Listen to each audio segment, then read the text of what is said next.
अस्सलामुअलैकुम, मैं परवेज अली और आज आपके लिए लेके आए हैं एक और टॉपिक है हलवा सा टॉपिक है, बहुत ही आसान सा टॉपिक है, डिस्कवरी ऑफ न्यूक्लियस। और इसको हम कहते हैं एटॉमिक मॉडल।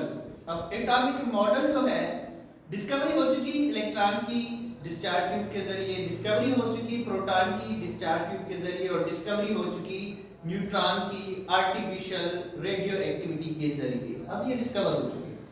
अब प्रॉब्लम आया कि भाई एटम किस तरह से दिखता है, एटम का मॉडल क्या है, एटम किस तरह से ये पार्टिकल्स अरेंज होंगे। तो इसको प्रूव करने के लिए जो साइंटिस्ट थे, बहुत सारे साइंटिस्टों ने अपना लोहा मनवाने की कोशिश की, काम किया, लेकिन जो साइंटिस्ट सामने आता है वो आता है रदरफोर्ड। अब रदरफोर्ड कौन है?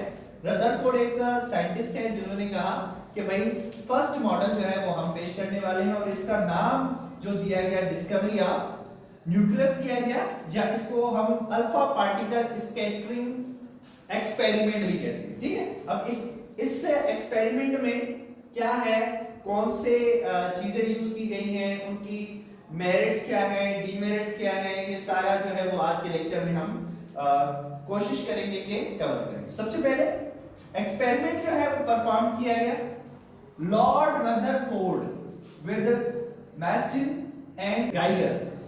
मैस्टिन एंड गाइगर, अब मैस्टिन एंड गाइगर कौन थे? ये इसके स्टूडेंट्स थे। इन दोनों ने लॉर्ड रदरफोर्ड के सुपरविजन में ये एक्सपेरिमेंट जो है वो परफॉर्म किया इन 1911। ठीक है, अब एक्सपेरिमेंट क्या है? एक्सपेरिमेंट में इन्होंने जो तीन से चार चीजें ली, वो कौन सी ली? एक तो लिया एक रेडियो एक्टिव एलिमेंट। अब रेडियो एक्टिव एलिमेंट कौन सा होता है? जो स्पॉन्टेनियसली रेडिएशन खारिज करता है, तो उसको हम कहते हैं रेडियो एक्टिव एलिमेंट। और केमिस्ट्री में 82 के बाद जितने भी एलिमेंट हैं, 82 जिनका एटॉमिक मास है, उसके बाद जितने भी एलिमेंट हैं वो रेडियो एक्टिव एलिमेंट है, वो लिया गया और उसको रखा गया लीड ब्लॉक में। अब लीड ब्लॉक में क्यों रखा गया? क्योंकि लीड ऐसा एलिमेंट होता है जो रेडिएशन जो निकलते हैं उसको ब्लॉक कर सकता है। ठीक है, तो लीड ब्लॉक लिया गया, उसमें उस रेडियो एक्टिव एलिमेंट को रखा गया। उसके बाद ये स्लेट है, स्लेट के से जो है वो पार्टिकल्स गुजारे गए और यहां पर ये रेडिएशन से जा रहे हैं और यहां पे रखा गया एक फॉइल कहते हैं, एक बारीक सा कवर या बारीक सी पतरी या बारीक सा एक फॉइल लिया गया जिसको हम कहते हैं गोल्ड फॉइल। ठीक, गोल्ड फॉइल लिया गया और उसके बाद इसके पीछे एक स्क्रीन रखी गई जिसको कहते हैं जिंक सल्फाइड की एक स्क्रीन है, फ्लोरोसेंस स्क्रीन है। जब अल्फा पार्टिकल्स इससे टकराते हैं तो फ्लोरोसेंस होते हैं। लास्ट टाइम भी हमने ये चीज डिस्कस की थी। अब एक्सपेरिमेंट जब हुआ, अब ये जो स्क्रीन पीछे स्क्रीन है इसको हम कहते हैं circular screen coated with zinc sulphide. ठीक है, अब इसमें जो मेटल लिया गया और मेटल जो था, मेटल का जो फॉइल था वो था 0.00004 सेंटीमीटर। उसकी जो बारीक था, कितना बारीक था? बहुत ही बारीक था। और उसके बाद क्या किया गया? उस पर अल्फा पार्टिकल बम्बार्ड कर दिए गए। अब अल्फा पार्टिकल जैसे ही बम्बार्ड होते हैं तो क्या होता है? यहां से रेडिएशंस निकलते हैं। अब रेडिएशंस जैसे निकलते हैं, बहुत सारे रेडिएशंस थे वो पास हो गए, यानी बहुत सारे रेडिएशन इससे पास हो गए। उसके बाद कुछ ऐसे रेडिएशंस थे जो टकराकर लार्ज एंगल पे डाइवर्ट हुए, टकराकर उन्होंने जो है वो साइड पे डाइवर्ट हो गए, लार्ज एंगल बनाते हुए, जिस तरह से ये देखें। और 8000 अल्फा पार्टिकल में से एक पार्टिकल ऐसा था जो न्यूक्लियस जो के बीच से टकराकर वापस आ रहा था। ठीक है, इसको कहते हैं बाउंस बैक हो रहा था। ठीक है, सो जब बात करते हैं कंक्लूजन की, रदरफोर्ड एटॉमिक मॉडल में कंक्लूजन कुछ इस तरह से था, जिस तरह से हमने एक्सपेरिमेंट में देखा कि most of alpha particle go straight through undeflected. Alpha particles जो निकल रहे थे पोलोनियम एटम से या किसी रेडियो एक्टिव एटम से, वो स्ट्रेट चले गए और किसी भी किस्म की डिफ्लेक्शन नहीं हुई। Most of the alpha particles, some of the alpha particles are deflected at a fairly large angle. बहुत सारे ऐसे पार्टिकल्स थे जो फेयरली लार्ज एंगल पे डिफ्लेक्ट हुए, ठीक है। One particle among 8000 bounce back. अब एक अल्फा पार्टिकल ऐसा था अमंग 8000 जो बाउंस बैक हो रहा था। अब वो जो एक पार्टिकल बाउंस बैक हुआ, उससे हमें पता चला there must be a concentrated mass in the centre, ठीक है। कंसंट्रेटेड मास जो है वो सेंटर पे है। उस अल्फा पार्टिकल का जो डिफ्लेक्शन होता है, उस डिफ्लेक्शन की वजह से उस डिफ्लेक्शन को एविडेंस माना गया और यहां पर पता चला कि न्यूक्लियस मौजूद है। कहां पे मौजूद है? सेंटर ऑफ द एटम, ठीक है।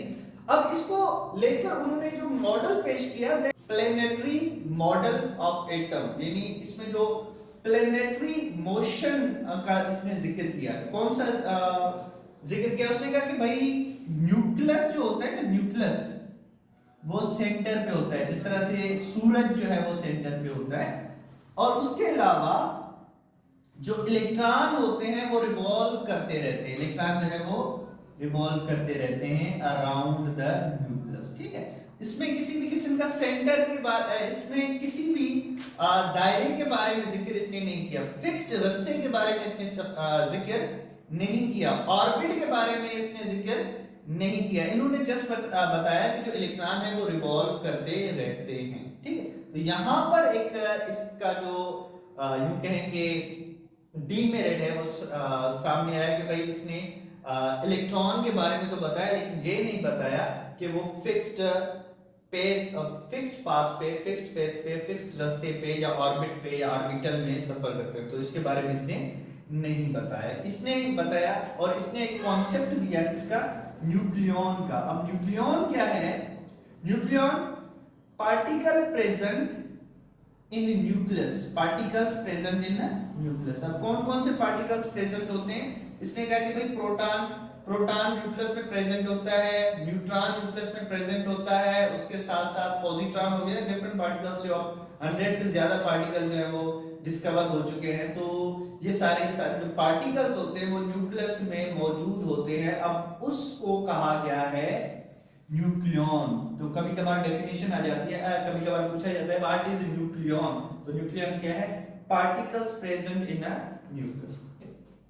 अब पूरा जो एक्सपेरिमेंट किया और उसके बाद रदरफोर्ड ने पोस्टुलेट्स दिए। पोस्टुलेट क्या दिए? 3 पोस्टुलेट दिए। उनमें ये कहा गया the most of the alpha particle go straight through metal foil undeflected, showing most of the part of atom is empty, ठीक है। बहुत सारे जो पार्टिकल्स चले गए तो कहा कि भाई most of the particles are most of the atom is empty, ठीक है। सेकंड जो था पोस्टुलेट ये था deflection of alpha particle showed that atom has a massive center, ठीक है। जो डिफ्लेक्शन हुई उसमें इसने कहा कि भाई मैसिव सेंटर है। मैसिव सेंटर का मतलब क्या है? ये बहुत भारी जो है वो सेंटर है। और जो एटम का टोटल मास होता है वो सेंटर में पाया जाता है, ठीक है। टोटल मास जो होता है वो सेंटर में पाया जाता है। इलेक्ट्रॉन का जो मास है वो निग्लिजिबल कंसीडर किया जाता है, इतना कोई इलेक्ट्रॉन का मास नहीं कंसीडर किया जाता, ठीक है। Mass of an atom is centred in the nucleus, ठीक है। इसको हमने पहले डिस्कस कर दिया। उसके बाद atom has equal number of proton and electron. जितने भी एटम में प्रोटॉन होंगे उसके इक्वल जो है वो इलेक्ट्रॉन होंगे। तभी तो एटम न्यूट्रल होगा जब जितने प्रोटॉन होंगे, क्योंकि प्रोटॉन पे पॉजिटिव चार्ज है और इलेक्ट्रॉन पे नेगेटिव चार्ज है, तो इक्वल होंगे तो एटम क्या होगा? न्यूट्रल होगा। तो इसने कहा कि भाई जितने प्रोटॉन है उतने क्या है ना, जब कोई एटम देता है तो क्रिटिक्स जो होते हैं ना, जो काम में कीड़े निकालने वाले होते हैं या जो काम को बारीक बीनी से देखते हैं, वो कोई ना कोई खामी लेके आते हैं, ठीक। तो यहां पर भी बहुत सारे साइंटिस्ट ऐसे थे जिन्होंने जो मॉडल था उसमें कुछ खामियां देखी, जिसको हम कहते हैं डिफेक्ट। अब किसका defect? Defect of Rutherford atomic model. अब पहला डिफेक्ट क्या था? He applied law of gravity and law of motion, ठीक है। अब 2 लॉज इसने अप्लाई किए अपने मॉडल पे।